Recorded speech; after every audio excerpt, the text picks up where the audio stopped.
America ने दावा किया है कि भारतीय नागरिक निखिल गुप्ता ने न्यूयॉर्क में अलगाववादी नेता की हत्या के लिए एक व्यक्ति को भाड़े पर लिया था, जिसके बदले $1 लाख यानी कि करीब 83 लाख रुपए दिए गए थे।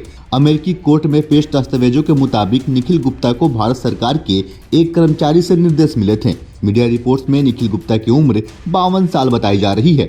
कथित साजिश में किस अलगाववादी नेता की हत्या की जानी थी, उसकी जानकारी अभियोजन पक्ष को नहीं दी है, लेकिन भारतीय और अंतर्राष्ट्रीय मीडिया रिपोर्ट्स के मुताबिक निशाने पर वकील और सिख अलगाववादी नेता गुरप्तवंत सिंह पन्नू थे। अमेरिका इस मामले को शीर्ष स्तर पर भारत के सामने उठाया है। भारत के विदेश मंत्रालय के प्रवक्ता अरिंदम बागची ने एक बयान जारी कर कहा है कि भारत इन आरोपों को गंभीरता से ले रहा है। अरिंदम बागची ने एक प्रेस वार्ता में कहा कि इस अभियोग में किसी भारतीय अधिकारी का नाम नहीं है।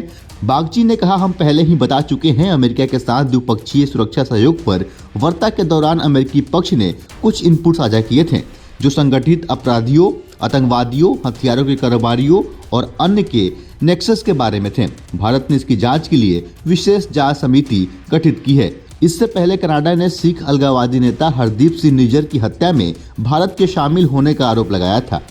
ऐसे में सवाल है कि आखिर गुरप्तवंत सिंह पन्नू और निखिल गुप्ता कौन है, जिन्हें लेकर भारत को मुश्किलों का सामना करना पड़ सकता है।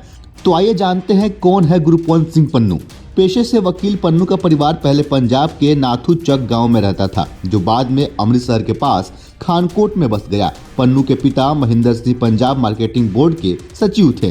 पन्नू के एक भाई और एक बहन भी हैं। उन्होंने अपनी शुरुआती शिक्षा लुधियाना में की। 1990 के दशक में पन्नू ने पंजाब यूनिवर्सिटी से कानून की पढ़ाई की। वे अपने कॉलेज के दिनों से ही वो छात्र राजनीति में सक्रिय हो गए। साल 1991 और 92 में पन्नू अमेरिका चले गए, जहां उन्होंने कनेक्टिकट यूनिवर्सिटी में दाखिला लिया। यहां से उन्होंने फाइनेंस में MBA की और न्यूयॉर्क यूनिवर्सिटी से कानून की डिग्री ली। अमेरिका में पढ़ाई पूरी करने के बाद 2014 तक पन्नू ने न्यूयॉर्क में वॉल स्ट्रीट में सिस्टम विश्लेषक के रूप में काम किया। इस दौरान वे राजनीतिक रूप से भी सक्रिय रहे। लेकिन आइए जानते हैं कि क्या है वो मामला जिसको लेकर अभी अंतर्राष्ट्रीय और भारतीय मीडिया में इसकी खूब चर्चा हो रही है। क्या है सीक फॉर जस्टिस? साल 2007 में पन्नू ने सीक फॉर जस्टिस की स्थापना की थी। संगठन का पंजीकृत कार्यालय अमेरिका के वाशिंगटन में था। वहीं पन्नू न्यूयॉर्क के ऑफिस में काम करते हैं, जहां वे अपनी लॉ फर्म भी चलाते हैं। भारतीय पंजाब को आज़ाद कराने और खालिस्तान नारे के तहत पंजाबियों को आत्मनिर्णय का अधिकार दिलाने के लिए सीक फॉर जस्टिस ने रेफरेंडम 2020 अभियान शुरू किया था।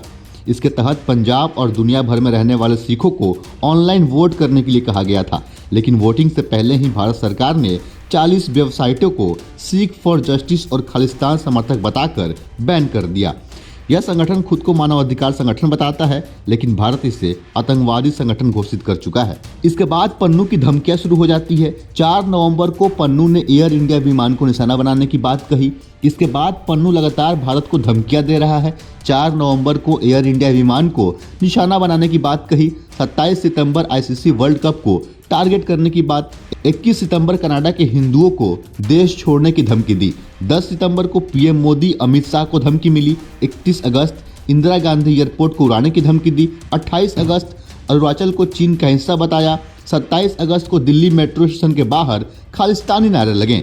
25 अगस्त को इसरो को धमकी मिली। 9 अगस्त को पन्नू ने कहा कि 15 अगस्त को भारतीय झंडा नहीं बल्कि खालिस्तानी झंडे फहराए जाएंगे।